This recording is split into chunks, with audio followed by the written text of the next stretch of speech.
The last question was about goal setting, and the question was, what goals are you planning to accomplish this month?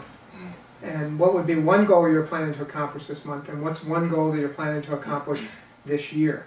And in that goal, what's the role that you're in, and who's the person impacted by that goal? And then lastly, what will you do this week to work on both goals?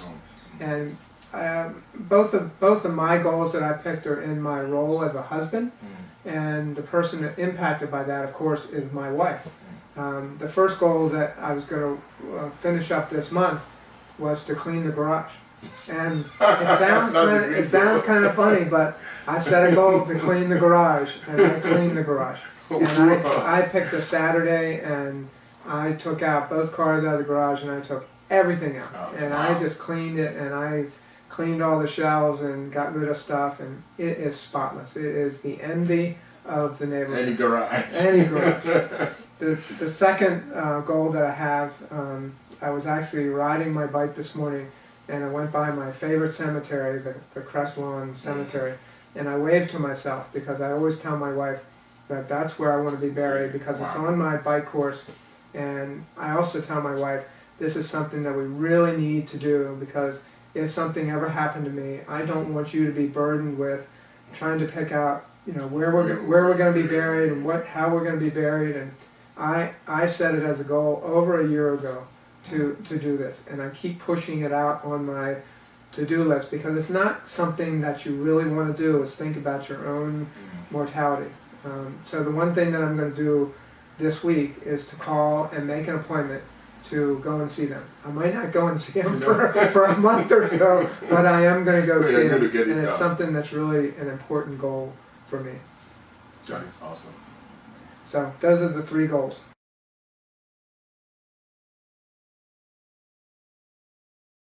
Okay, so the last area would be goal setting, and I saved the last area, and it just happens to be the last chapter that we're going to talk about, but I really like the idea of goal setting, to think about goal setting as a tool in the toolbox for leaders to get results. So we said leaders' primary responsibility is to get results. So if you think about goals as a tool in the toolbox to get results.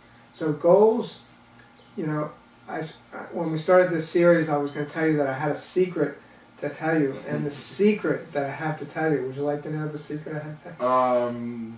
Okay, I think I'll brief myself for it. The secret that I have to tell you is that goals are really the secret to having a enjoyable life and to growing in your life. Is by having goals and setting goals. And you can have goals in all areas of your life, and you can have all different kinds of goals, but having goals is just a really important thing. So I think the other thing to look at would be the importance of growth. Growth, whether you're an individual, growth whether you're a company, growth whether you're a team. And I would look to goals as a way to grow as an individual, and to grow as a team, and to grow as a company. I know at Mid-Atlantic Rubber, every Monday at 9:30 we get together and we look at the business, we look at the state of the business, but we have a piece of paper, and the piece of paper has every goal that we set in the beginning of the year and where we are against that goal. And it's a really good snapshot to take a look at. So it's one thing to set a goal, and then it's another thing to actually look at it and measure it, come back to it, because if it's important enough to set a goal, then you have to come back to it and make sure that you're doing it. Okay. And so the last thing I'd say about goals is that you're a busy person, I'm a busy person. It's just a whirlwind, just trying to live your life and to get everything done that you want to get done. So to add on top of that, these things called goals. So I think that it's important to focus on 1 to 3 goals. Right. And to have goals per role. So maybe one goal for each one of your key roles in your life. So my role as a facilitator, one of my goals is to teach this book. Right. So I'm currently working on the videos and working on the workbook. And it's a really big goal for me. So goals per role, 1 to 3 goals, focus on them, and get them done, and measure them. And if you fall back, then pick them back up again and Right. try to do it again, like I did with the Crest Lawn Cemetery. You know, and I think the reason why people are kind of frustrated about all these goals, you know, and it became a buzzword that nobody does is because, you know, I mean, you're familiar with this, at the beginning of the year, people are going to write laundry lists, you know, 10, 15 goals of everything, because they have this idea that 365 days is a long time. Yeah. So by the time they couldn't get to the first one, they couldn't get to the second one, they couldn't get to the third one, guess what happened? Just say, you know what? I don't think I can do this list. And they just get frustrated. So the key is what you just mentioned. That look for 1, 2, or at most 3 things per row. And I think if we can focus our energy, resources, attention, and investment on those 3 things, and I think it really helps. Yeah. You know, so that people don't get overwhelmed by looking at, oh my God, it's April, it's June, it's July, and I've not even done 2 out of 12. And people get discouraged. Yeah. It's a great thing. Thank you. So the That's great. last thing we're going to do is leave with some questions, if that's okay. Okay. And the next chapters are chapter 13, 14, and 15. One of my favorite chapters is chapter 13. They're all my favorite chapters, but chapter 13 is about continuous improvement. Absolutely. And the question would be to share an example where you've recently witnessed continuous improvement.